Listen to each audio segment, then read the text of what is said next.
Ah. Ah.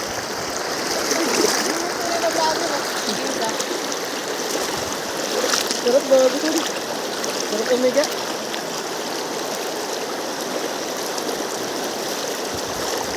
Maganda pa siguro doon. Saka sana tumawid dun, kasi nakakatakot eh. Saan? Yung kabila, marami malalaking mga bato. Pag tumawid ka doon, kailangan wala kang dalang cellphone. Hindi, mamaya. Dito nga lang, ang lakas na. Madapa ka.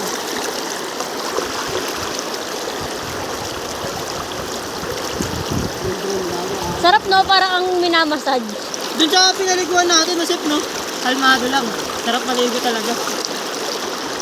Walang ganting tubig. Sarap din naman dito, malamig nga oh. Doon hindi malakas tubig dun. Sakto lang yung agos. Hindi, akala ko sa puso, tumawid na sa kabila. Malampasan na natin yung daanan dun pa. Tama-tama si Tito. Mula dulo hanggang sa pwesto natin nilangoy. Baka meron din dito, dinaanan ko na din, no? Kaya nang binabaan natin, no? May mga ano yung banderiya kasi. Marami to, marami. May ibon dagat siya no? Hindi naman ano yun eh, hindi naman triple P yun eh. Saan? May ibon dagat eh. Private yun yun. Saan? Ayun oh, nakatayo. Bago May meron nakalagay na bakas.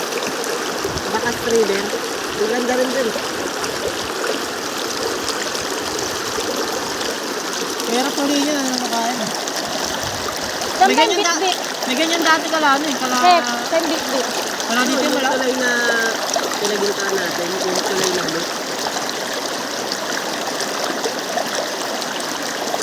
Gago, legit na yung ano, init. Alas 3 na ata eh. Siyempre, ayaw na tayo. May Wala temperas tayo dito. Kahit alas 3 lang, nasa tayo eh. Buti tayo nang bilib pag alas 4.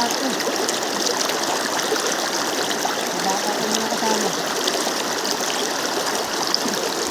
Makso, nakulit na makso sa daanan eh. Tulog din mamaya. Hawak.